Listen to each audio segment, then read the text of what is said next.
Hello, welcome to the FWD Champions Day preview, coming to you from the home of Champions Day, Sha Tin. What a day it is going to be on Sunday. 11 horses representing Japan and Great Britain. Standing in their way of victory are the stars of Hong Kong racing.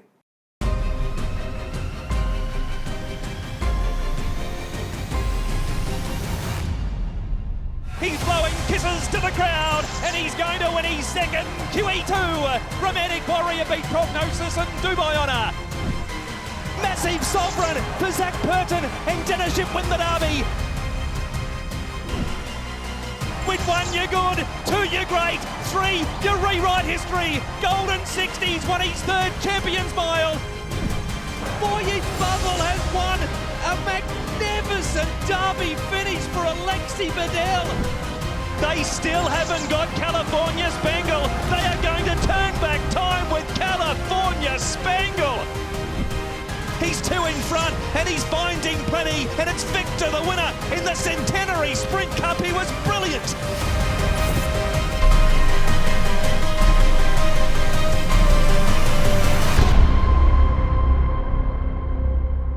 And delighted to say we've imported a couple of the Northern Hemisphere's finest as well, Graham Cunningham and Nick Luck. And Nick, you liked International Day so much, you're back already. I know, and with some of the same stars here as well. No Lucky Swainess, of course, but we have got Romantic Warrior and Golden 60, the most celebrated horse, not just in Hong Kong, but the most celebrated horse from this part of the world outside of Hong Kong. And it's just a privilege to be here to see them. Great to have you back too, Graham. You're always here for a Champions Day. We don't run it without you. Thanks, Mark. It's great to be back.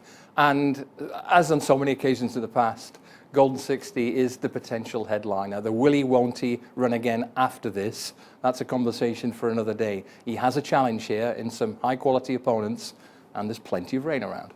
There is indeed. We'll talk all 3 Group 1 races on this preview show, and we start with the Chairman's Sprint Prize, which will be race number 5, and California Spangle, a back-to-back Group 1 winner at his last 2 starts. Victor the winner's drawn beautifully in Barrier 2. The up-and-comers, Invincible Sage and How Deep Is Your Love.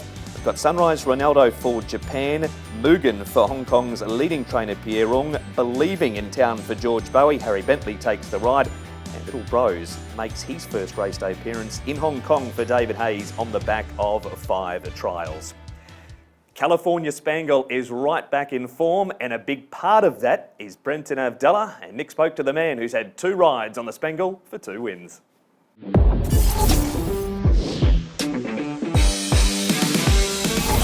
California Spangle and Brenton Avdulla, Star of Mystery, is going to have one last crack at him, but it is Hong Kong in the Alquoz, 3/4 of a length.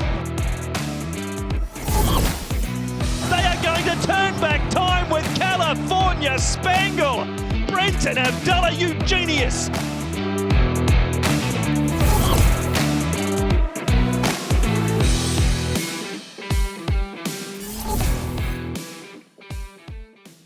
Well, Brenton Avdulla, thanks for taking the time to chat. As we're here on the eve of Champions Day, FWD Champions Day, a huge day.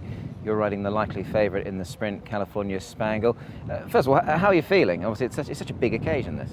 Yeah, it's been a pretty memorable last 6 weeks, I suppose, from when I rode him here in the 1400 metre Group 1 and to then travel with him to Dubai and now, you know, on a obviously massive day of racing there coming up.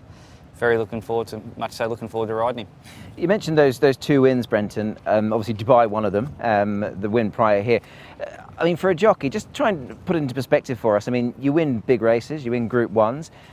What were the overriding feelings of winning one here and then winning one in Dubai? I imagine, you know, there was a lot to take in, a very special moment. Yeah, as I've had this question a number of times over the last month, and they all win, all those Group 1 wins at different stages of my career. And I felt the one here in Hong Kong on him within my first season was very special, very emotional, obviously, to be on the world stage here and to get on a horse like him who's got such a he's so popular in Hong Kong. It's massive, but then to obviously travel with him to Dubai, that was just completely different altogether. I'd never thought I'd be in that sort of jurisdiction at all, but then to be representing Hong Kong on a horse like him, it was a very surreal feeling. How is the horse, Brenton? Obviously, you now work quite closely with him. He's had his final trial before the weekend. Does he feel as good as he did in Dubai? Yeah, I think he tried every bit as good as he did prior to leading to the 1400 metre Group 1. So you know, he obviously only just got out of quarantine not long ago. You know, he's had a busy enough sort of last 6 weeks, but horse feels in good order. He's obviously a dual Group 1 winner now, back to back, and I think he's going to race really well here when we bring him back. As for the race itself, I mean, obviously the dynamic has changed a little bit from a few weeks prior. No Lucky Sweynesse this time as well. You've got other horses in there. I mean, the sprinting division might look that little bit open. How do you see the race sort of panning out now that, say, Lucky Sweynesse has come out? Yeah, a little bit of a change in the guard, I suppose. You know, a few months ago, you know, Spangle was in the miles. Lucky Sweynesse was obviously he's the world champ. But yeah, for him to be absent, obviously he's probably opens it up a little bit more. Victor the winner is obviously a Group 1 winner and then ran well in Japan, and then you get those, obviously, a little bit of internationals. So I think it's quite an open race. We haven't seen our bloke since at 1200 at this level before around Hong Kong. So he's going to have to adapt to a degree, but his 1200 metre record, I think he's been beaten once, and he obviously hasn't been at it for a long time. I think Dubai was the first time in 2 years he'd been at 1200. So I think it'll suit him. Like I said, he's got his tail up, so looking forward to it at all. They've clicked, Graham, immediately California Spangle and Brenton Avdulla. But you take those last two runs out, he was at somewhat the crossroads. He was. He started the season with his former partner, Zach Purton, deserting him and saying, if you breathe down his neck, he gives up. But Tony Cruz has reinvented him as a sprinter, and we should touch on the Avdulla angle, because what you want from a star jockey who comes in here is a potential difference maker. Ask Tony Cruz and California Spangle's connections. Ask the connections of Beauty Joy, more of him later on. Ask the connections of How Deep Is Your Love. He's got on those horses instantly and clicked and turned them around right away. That's California Spangle. You were in Dubai to see him win over there. Was such a good win. The quality of the field that day compared to this week. Well, I said when you knew he was coming here and running, I thought, well, the Dubai race I didn't think was really up to much, the Al-Quds. I didn't think there was that much depth to it. A lot of horses who hadn't really been proven at Group or Grade 1 level, and he was entitled to win on class, and did. Therefore, I wanted to oppose him. But in all honesty, I look down this field, and do I see a vintage group of Hong Kong sprinters here? No, I don't. So if you want to be clever in the race, I think it might be wise to be completely crazy. Okay. You were suggesting this could be the blowout race of the day. Graham's reminded me on more than one occasion that no European sprinter has ever won a top-level sprint in Hong Kong. This might be about to change, don't laugh, because Believing's got the perfect draw, the perfect pace setup, and a jockey with local knowledge in Harry Bentley. And she has a trainer in George Bowie who he has such a fine touch with his foreign raiders. His raiders in Europe have gone and really plundered lots of prizes. So it's a fantastic opportunity for him to showcase his talents, and Believing is a fascinating contender, but we know there's a long tradition of Hong Kong punters. They just don't respect. Well, she's just going to be a massive price, isn't she? Well, when you think of Blue Point came to this race, got a bad draw, didn't run his race, won at Royal Ascot 7 weeks later. The late, much missed Highfield Princess was here in December. Ran well. But she was a much better horse on paper than Believing. But you will be getting a price if you think it's a case of don't stop believing. Well, yeah, he showed me 2 videos, George Bowie, of her last year and 12 months on. She looks a completely different physical model this time round, so fingers crossed. Can I play a brief devil's advocate on California Spangle? It's going to be a banner horse, hugely popular in the market. I thought everything went his way in the Queen's Silver Jubilee Cup. His two main rivals, Beauty Eternal and Lucky Sweynesse, had an independent barging match for a furlong and a half. And I agree with Nick about the Dubai race. He did it well, and he's a strong strength athlete, but none of those horses he beat in Dubai are making any splash in the Hong Kong Group 1 pool. He goes forward. Where does Believing like to settle in the run? On midfield, I would think. Yeah, I think she'll get a lovely trip. I think she'll sit 3rd or 4th on the inside, saving ground. Victor the winner will go forward, I'm sure, and make it from 2. Well, that's the key thing, Nick. The 2 key horses for Hong Kong are the Spangle and Victor. Victor's 7 wins. Every one of them, Mark, as you know, has been gate to wire. He's drawn low. He will lead. But California Spangle and that man Avdulla will be hoping to pressure him and make it a real test at the trip. Well, the man behind Believing is her trainer, George Bowie. Yeah, she's shaped pretty good. Not a drop of sweat on her on the journey, and can't really ask for much more. She's eating, sleeping and training nicely. Stepped foot on the turf for the first time this morning, and just a very natural filly. Come out here and she'll go on the grass again tomorrow, and we're all systems go. Nice to get a nice gate. And I mean, she's obviously very talented. She's Group 1 place. She's won at stakes level. When was the plan hatched to bring her out here, George? There's a bit of a plan to possibly go to Dubai, but she was a filly who did well through the spring last year, and I was actually just talking to Nick Luck earlier. She looks a very different physical now, like even just the colour of her, she's wintered a lot better this year, and I think the last sort of 2 or 3 months it's kind of been on the plan. I wanted to run around a bend again, and it's either here or the Breeders' Cup at the end of the year, so she'll probably do both. I was fortunate enough to chat to Emily Scott of Highclere Thoroughbreds earlier on this morning. Obviously, you and your Saffron House Stables team now become an integral part of Highclere. Obviously, you've trained a classic winner for them as well, so this would be great to get a result here for a team like them. Yeah, look, they've been huge supporters of mine, you know, from nearly when we started, and obviously we've had a Guineas winner for them and another few stakes winners. So, look, I'm not naive enough to think that it's a big task. You know, she's taking on battle-hardened Asian sprinters, and you know, who are in form. And look, she's done everything that we've asked. She's ready to rock and roll. Been away for a track gallop at home, and I couldn't be happy with her. So, look, Highclere, big international syndicate, and for them to have a runner in Hong Kong, I'm pretty sure it's their first runner, is huge thrill for them. Shame Harry Herbert's not going to be out here. He's got a meeting back home, but I think there's 17, 18 of them out here, and great to be so well supported. They are George's thoughts, boys. What about the Japanese here? Mad Cool actually beat home Victor, the winner, but that was on Mad Cool's home turf, Nick, last time, and he has copped a wide draw. Yeah, the draw's going to play against Mad Cool, and as for Sunrise Ronaldo, I just think he's going to be running out of room. He might be running late, but I think they'll be too quick for him around here. Yeah, he's a reinvented 2,000-metre horse. As for Mad Cool, like he's 1-1 in recent clashes with Victor, the winner. Victor was ahead of him in the Longines Hong Kong sprint. Mad Cool took his revenge in Japan last time. That was an easy track, no problem for Mad Cool. Victor had to work hard from a wider draw on that slightly sloppy surface. I think Victor can have the edge on Mad Cool this time around, especially with the wide draw for the Japanese horse. Well, we'll have selections from the boys for each of the 3 Group 1s later in the show. Heading to the break after this, it's the return of the King in the Champions Mile, and we'll hear from his best mate, Vincent Ho.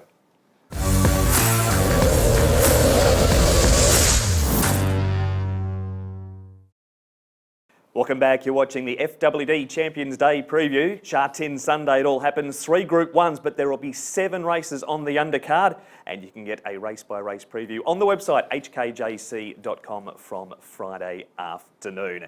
We move on now to the Champions Mile, and Golden 60 aiming for his 4th win. Voyage Bubble was the Stewards Cup winner in January. He's coming back from Dubai. The Beauties, Eternal drew 11, Joy drew 4. Obam Buramai represents Japan. He's coming via Sydney. Brave Emperor for the UK has raced in 6 different countries so far. The Japanese, Champagne Colour, Nelton Burrows, Mr. Versatile, Galaxy Patch. He's been from 1,000 to 1,400 to 2,000, runs over 1,600 metres in the Champions Mile for the first time. But the talk is all about one horse, and can he break another record? His name, of course, is Golden 60, and the man to engineer it is Vincent Ho.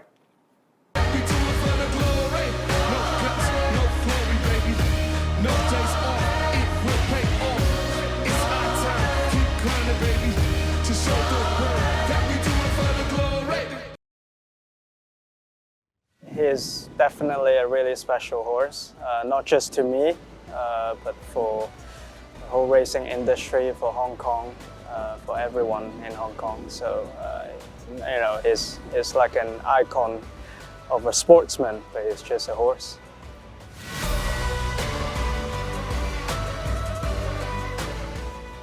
Definitely, definitely a life and career changing. Big impact in my career for sure, and I'm always grateful and you know, feel lucky that I come across him.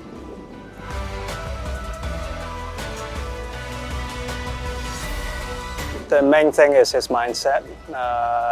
As you know, a lot of horses are also very good, but they got different mindsets, and Golden 61 is definitely the best of the best. Is like us human, the best athletes, and that they have the greatest mindset.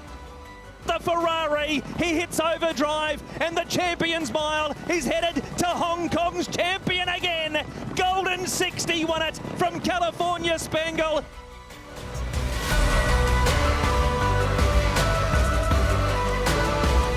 We're doing our best to prepare him, and hopefully everything goes well on the day, and of course we do our best to win it, and that will be special for Golden 60. I'm sure he will be out there and do what he does best, and because he loves competing, and he will enjoy it.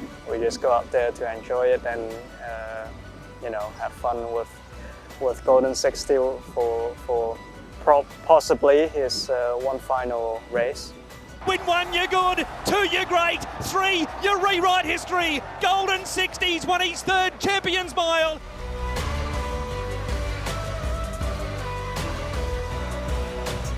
He's very well. Had Ferrier look at him yesterday as well. We had the new shoes on and everything set to go. Now he's very well. Even at the trials, he performed very well. I'm happy with his performance at the moment. It's a little bit setback, of course, from January, and we need to back off a bit and only start to push on 3-4 weeks ago, and yeah, we'll see how things go. Graham, and always positive Vincent Ho there. There's nothing he hasn't done on this horse. That win from 14 last time was superb, but he's 8 now. We don't know if it's going to be the farewell though. And there is one slight new factor. The cleanest set of vet records in Hong Kong finally have a minor bruise on them. He had a little leg problem early in January. Don't think it was major. But he has been, Nick, and you do a lot of worldwide racing, it's hard to think of a horse who has contributed more excitement to the global racing scene in the last 4 and a bit years. I agree. I think he deserves more appreciation beyond the confines of Hong Kong as well. Yes, he's raced exclusively here, but he's beaten some wonderful horses. Yeah.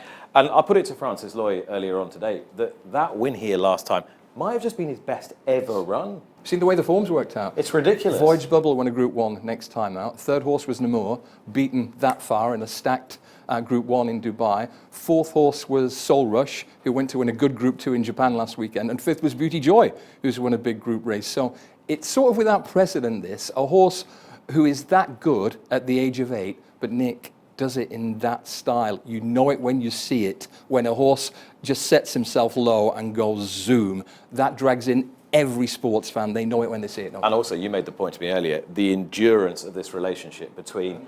The horse and the rider. I mean, I can't think of another example in modern history. Yeah. 30 races, all with the same guy. They have so much trust in each other. It's freakish. Here's a musty reference for you. They're like E.T. and Elliot. They're inseparable. It's pretty musty, aren't you? But no, when one got sick, the other got sick. Golden 60 had his injury in January. Vincent had a bone-crunching fall here a few weeks later. They're both back. That's the fantastic news. And he is box office with a capital B. He is indeed. We need to talk about a few of the others. Are we playing on face value for place money only here?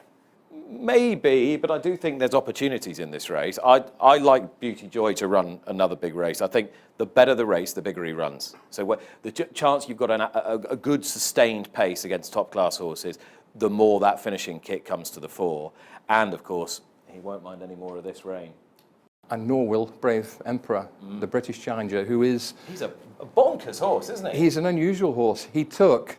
And we can't go to Europe without lots of bureaucracy anymore. Brave Emperor went on 7 different European trips. He went to France a couple of times, Germany a couple of times, he went to Italy, he went to Sweden, and he got better and better, and he's got a big win in Qatar on his dance card. Weirdly, Sweden's the only country he didn't win in. Yes, and his trainer Archie Watson says that he's been waiting for the right horse to bring to Hong Kong, and he said because this horse has the gate speed and the ability to hold a position, and he's rugged, isn't he, Nick, where he digs in and finds a lot. So he adds a fair bit of intrigue to this contest. Tell us a bit about his jockey too, Nick, Luke Morris. Well, Luke Morris, famous win year before last in the Prix de l'Arc de Triomphe on Alpinista for Sir Mark Prescott. That was the crowning glory.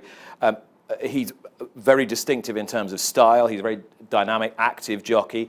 people who haven't seen him before will be able to spot him, instantly. He's quite tall. He has quite a sort of flamboyant action when he uses his whip. You'll spot him, but he gets horses motivated. He gets them rolling, and he has a lot of. He's probably the busiest jockey in the UK, just about. He's an Arc de Triomphe winning jockey.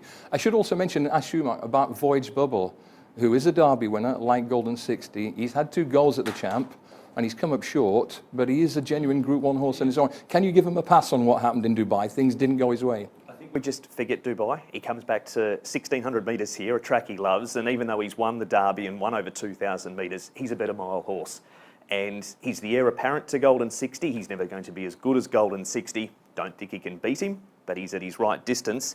And then you've also got Galaxy Patch coming into the race out of a fantastic finish in the Derby.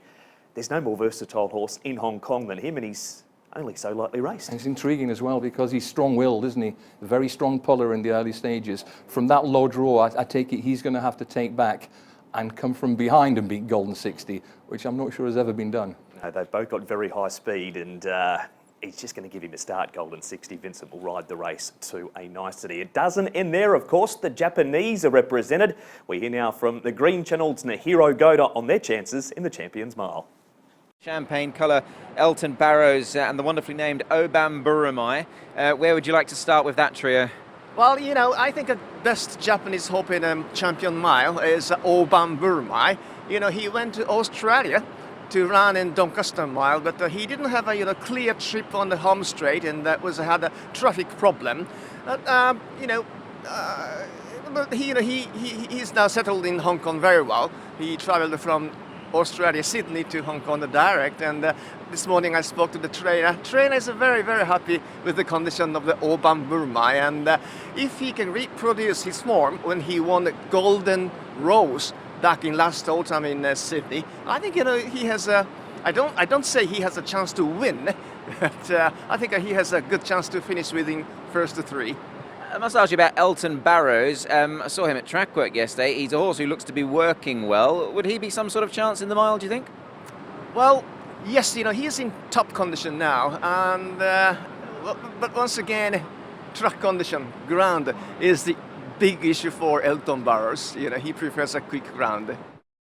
What do you think of the Japanese chances in this race? Nico Bamburamai, Champagne Colour and Elton Barrows. I'm glad you pronounced the first of those so beautifully. Elton Barrows, I thought, was the best of the Japanese. I know Connections are a little bit worried about the ground, but provided it drains as well as it normally does, Shartin, and provided it dries up a little bit toward the end of the week, I would say he has the most convincing credentials.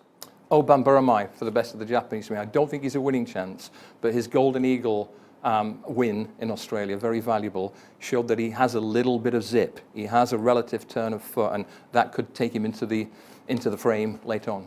And he'd work very strong in running conditions at Sha Tin on Thursday morning, did Obam Burumai. Off to a break here on the FWD Champions Day preview show. We're not done. There's one more Group 1 to look at. It's the QE2 right after this.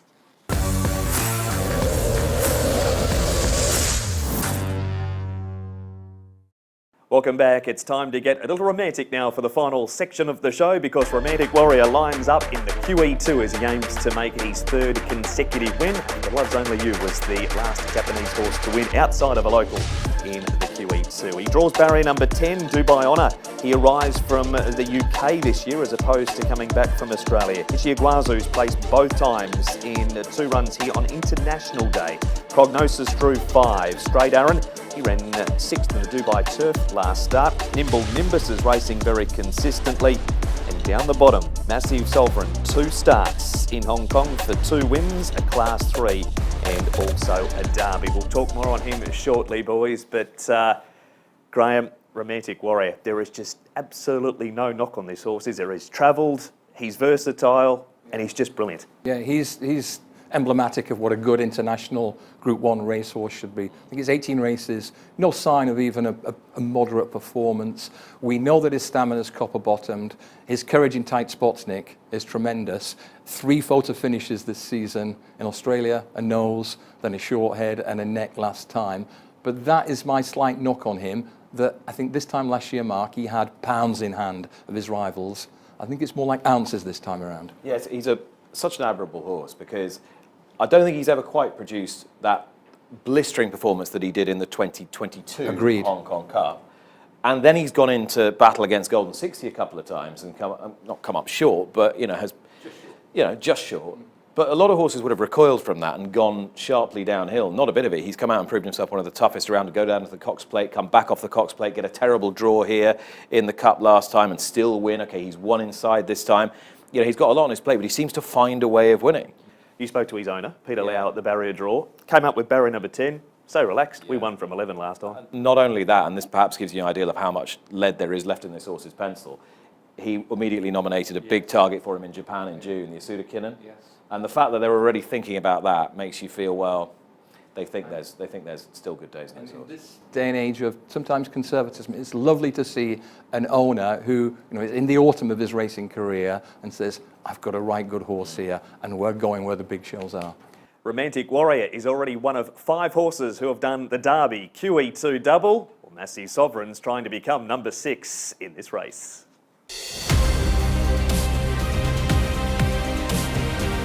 Vengeance of Rain, the Derby winner, wins the QE2.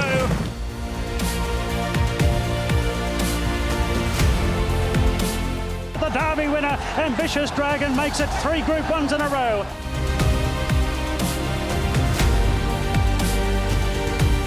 Military Attack designs on Rome, and Designs on Rome wears him down.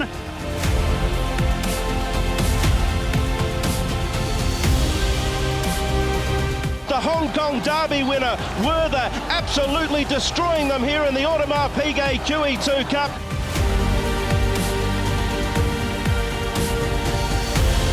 Romantic Warrior, he's going to do the Derby QE2 double. Life doesn't get much better for Karasteen at the moment. You know him well, Massive Sovereign. He comes from the Northern Hemisphere, but did you expect him to be a Hong Kong Derby winner when he left? Well, I thought I knew him well when he was called Broadhurst in Ireland. I have to double check. You have had a good look at him. You checked his passport. He's definitely the same horse, isn't he? It looks. They don't let many slip the net from Ballydor. They really don't. They've let one go here, I think. I'd love to know what Ryan Moore thinks, because obviously he rode Luxembourg when he finished second at Romantic Warrior here last time, and she said to him, "Okay, there's this horse Broadhurst that you rode a couple of times last year, and wasn't up to all that much, and he's coming here as a massive threat in a race like this." I'd love to know what he thinks, because he's looked absolute mustard his 2 starts here. Yeah, just jogged up, and he's come through a trial at Happy Valley last week, and he looks as good as ever. Ears prick, cruise to the line, so what a story. But isn't it, Graham, you spent a lot of time here. Isn't it just that some horses just love the rhythm and dynamic of the racing here? Zach and Purton, they've just found one, haven't Purton has referenced that, Mark, hasn't he? He said that he's very composed and he does things naturally in his own way. He doesn't fret in any way. But he has. We saw it at Leopardstown when he won that big handicap on Irish Champions Day. And we've seen it in both his races here. Withering runs from off the pace, not just, steady runs. He comes through charging.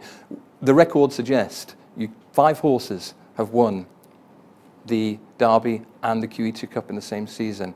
You can do it, but you have to be an ace. There are no dummies on that list of 5. That's a couple of the locals, Romantic Warrior and also Massive Sovereign. Graham, Dubai Honour Hong Kong this year compared to Dubai Honour that's been here previous years? I highly suspect he's exactly the same horse, which means he'll run a super race and might just come up a little bit short. But I want to ask you about this horse, Nick, and his team. You know William Haggis, his trainer, better than most. He has an itch that he wants to scratch with a big Group 1 in Hong Kong. Why do you think that is? Well, he's conquered Australia, including with this Several horse. times. He hasn't had much luck in America, but I'm not sure he's that interested in America. He does like racing here. It's interesting, actually, that a former assistant of his, Archie Watson's, also represented with Pro Emperor earlier on in the card. But he does enjoy it here. He hasn't won a Group 1. And Dubai Honour, if the rain keeps falling, he could just get a little bit closer than he did last year. And he hasn't been to Australia this time. He had a couple of hard races down. Might be a blessing in disguise. Could be. And Haggis keeps a close eye on his old boys in Hong Kong. He'll be pleased to see Fran Tank, CP Brave doing well this year. And if you go back far enough, you'll remember Collection won at Royal Ascot and came and won the Hong Kong Derby. So he has a strong Hong Kong pedigree, but he wants to win a big one in his own name, not in someone else's. Yeah. Dubai Honour, while in Hong Kong, is being looked after. Assistant trainer for William Haggis, Izzy Paul. Izzy Paul, assistant trainer to William Haggis. Great to see you, great to chat. We've just had the barrier draw. Dubai Honour is drawn in gate number 9. What are your first reactions to where he's drawn? It's obviously not ideal, but, Romantic Warrior's in 10, so hopefully we've got that angle covered, and the rain keeps coming down, so that's kind of the thing we're most excited about. How big a positive is that for your horses? You know, he's obviously got plenty of proven form on softer surfaces. Is that the sort of the factor that you're really banking on, that can bring out the best in him to go those couple of places better this time in? Yeah, I think that, and also the fact, you know, he's coming here a lot fresher, which is definitely a benefit. He'd run 2 kind of big races in Australia before he came here last year, had travelled however many thousands of miles, so I think that side of it's definitely a big bonus as well. You're very close to the horse. Obviously, this isn't your first trip here with him. Obviously, we've seen him at track work. He looks great. How is he feeling? I mean, the reports are that, you know, he's in pretty good form this year. Yeah, no, he feels absolutely great. I had a bit of time off, sort of away from him because I took a different horse down to Australia. But yeah, the guys at home have done a fabulous job as ever, and no, he's feeling in great form, looking in great form. So everything's positive. Your boss, William Haggis, has gone on record as saying this is one place he really wants to have a winner. I guess with Dubai Honour, obviously he's come here. He's run so well on a couple of occasions. I mean, he does look almost the ideal horse. Really, he does need to try and get that win. Yeah, definitely. It's just a shame that we keep coming up against Romantic Warrior, I think. Indeed. And how much do you enjoy the trips here with him? I guess to come to somewhere like this, obviously the Jockey Club look after you superbly, and always a wonderful occasion, and obviously a huge race meeting as well, which certainly won't be lost on you. And the opposition, of course, as you say, is very strong. Yeah, I mean, I love travelling with the horses, and Hong Kong's pretty special. We were at Happy Valley last night, which, as I said earlier, is a pretty unique place. You know, and the media and everything sort of behind the racing makes it so exciting here. Graham, the 3 Japanese runners in this race. Ishii's back. He's getting old, but he races well here. Prognosis looking to go better than what he did last time he tangled with Romantic Warrior. Prognosis is the one for me. Frankie Law, please, if you're watching this, let Sword Point roll along and set some generous fractions. That is what Prognosis needs. On his 2 visits to Hong Kong, he's recorded the fastest closing split on both occasions, but his keen, quite fiery nature has resulted in being relaxed in the rear and ending up with plenty to do. Last time out, the Group 2 he won at Chukyo, he got a proper gallop to aim at, and he was devastating, destroyed an impressive Japanese St. Ledger winner. He's not guaranteed to get the pace. If he does, the prognosis for Prognosis is very positive. Your thoughts on the Japanese runners? Yeah, I think Ishii is bound to run well, but the rain might be a bit of a problem for him. I would agree with Graham. I think Prognosis is much the best of them. I think North Point will come up short. Okay, that is a look at the runners in the QE2. It is that time to put the pressure on, gentlemen. We've got the Union Jack socks on. Are we going any of the visitors or sticking with the locals? Nick, we'll start with yours first. Well, I'm actually going to tip Believing, which is completely crazy, I know, but I don't think this is the strongest Group 1 sprint ever run in Hong Kong. George Bowie might.